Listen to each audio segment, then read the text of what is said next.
Waiting here. I suspect by the end of our show, we'll be near seeing the mix beginning to happen. And as we've been addressing, the rain that we've had, and man, it's been heavy, is really going to hamper the efforts. Hopefully they'll have a little window to work with. What we want to do is give you a graphic representation of 3 separate areas of how this thing plays out. We'll start with this evening. In the next hour or two, we'll see the transition in Indianapolis. Bloomington, it's going to be a cold rain for the better part of the evening. You eventually get into a mix, and then you can see Lafayette. Tomorrow, completely different ball game here, and that will be the brunt of the storm for the metro area. We're going to have heavy snow, near whiteout conditions, and blowing and drifting of snow. Now, one area that we told you today would take the teeth of phase number 1, where it's been snowing steadily, where the chunk of their accumulation with this storm would occur, up in Lafayette with my man Dustin Grove. Talk to me. I know you're a snow lover like myself, partner. Yeah, be careful what you wish for, right, Sean? This has been a mess all day long here in Lafayette. It started as rain, then switched over to snow between 8 and 9 o'clock this morning, and it has not stopped. It's really picked up in intensity the last couple of hours or so. This is a look at State Road 26 and I-65. It's one of the busiest points in Lafayette. And as you can see right there, the pavement is completely covered in snow with ice underneath that. I saw a car crash not too long ago up the road here on State Road 26. Police have been very busy with slide-offs and accidents here this afternoon. The city of Lafayette is under a snow emergency. And then also, if you can take a look, this is I-65 here. The southbound lanes have pretty much been at a standstill. Started to creep along here for the first time in a while, just a couple of minutes ago. That's because there is a crash about 4 miles or so south of here. State Highway Department officials told me this afternoon, they said, please, urge people to slow down on the highways and the interstates because, frankly, they're driving too fast. This was earlier this afternoon. That was causing a lot of accidents and slide-offs on some of the busiest roads, and that's why police and road crews are saying, please just stay home unless you absolutely do need to get out. And if you do need to get out, again, take it slow and be patient. Now let's send you to the south, and Gina Glero, she's on the northwest side of Indianapolis. Hey, Gina. Hey, Dustin. Yeah, a whole different story here in Whitestown than what you're dealing with up north in Lafayette. We are in Whitestown, right off of the main drag here on Whitestown Parkway, off of the exit 65. We're actually in the middle of it, under the drive-thru, under the roof here at Chick-fil-A, because they closed this afternoon due to the inclement weather. So we're trying to work smarter and not harder, but it is tough. We're not dealing with those snow conditions up north, but it is very cold, very windy, and that rain, we kind of, as we're getting ready for the newscast, it was raining. Now it is sleeting. So very cold, very windy, and very slippery. Indiana's governor saying the state is actually over-prepared for the storm, calling it the first weather event in his 5 years with a statewide response. Governor Holcomb, the Department of Homeland Security, NDOT, and state police have been preparing for this storm. They held a news conference this morning, and Governor Holcomb says now it comes down to you to use a little common sense and cooperate with them and first responders.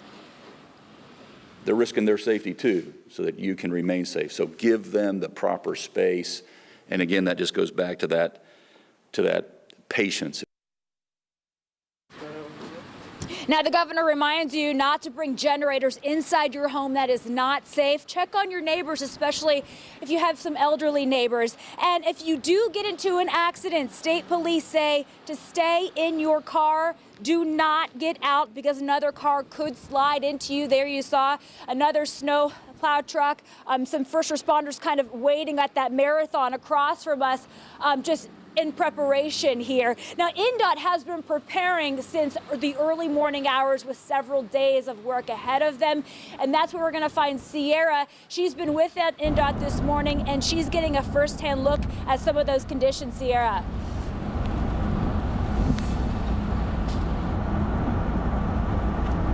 Well, hi, Gina. For most of the day, we've been talking to NDOT about how their crews are doing, and they have basically been in a holding pattern for most of the day. They're waiting for that tipping point when the temperatures start to drop and we start.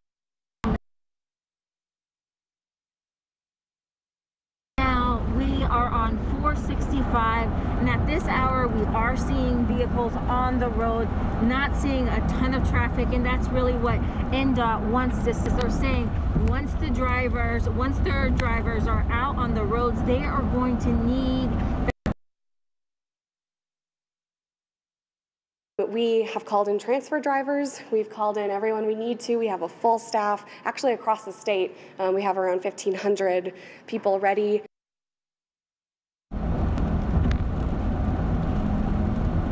You know, Anne-Marie and Scott, we're going to continue to monitor the conditions out here, and we're going to give you another update on how NDOT is doing and what the weather looks like in about 30 minutes.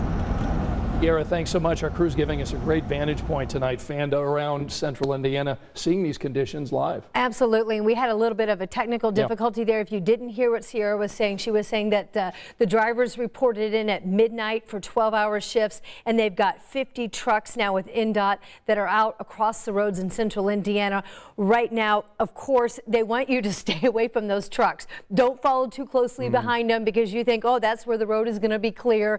You know, they're going to pave the way for me, because, you know, they just really want those trucks that are just much bigger than any vehicle that we're going to be traveling in. Sure. And I think the way that the governor put it today was that the vehicle with the most lug nuts win, and that would be one of those big yellow trucks. Yeah, give them space. And we want you to be safe when you're out there. And we're seeing travel advisories all across the state of Indiana right now. That's right. We want to show you the very latest. This is the color-coded map of Indiana. The Department of Homeland Security is the one that updates the map. Most of the areas around here, as you can see, are orange or yellow. It's the red that's more to the north and the west. Yeah, the orange counties represent travel watches, so that means you should only be driving to work or driving in an emergency. The yellow counties you see here, those are travel advisory counties. That means that some travel may be restricted in that area. Now, if you've got to be out on the roads tonight during this storm, make sure you've got an emergency kit in your car. And we're talking about a variety of things: a cell phone charger, of course, a blanket, a first aid kit, bottled water, snacks, an ice scraper, a flashlight, and extra batteries to power it.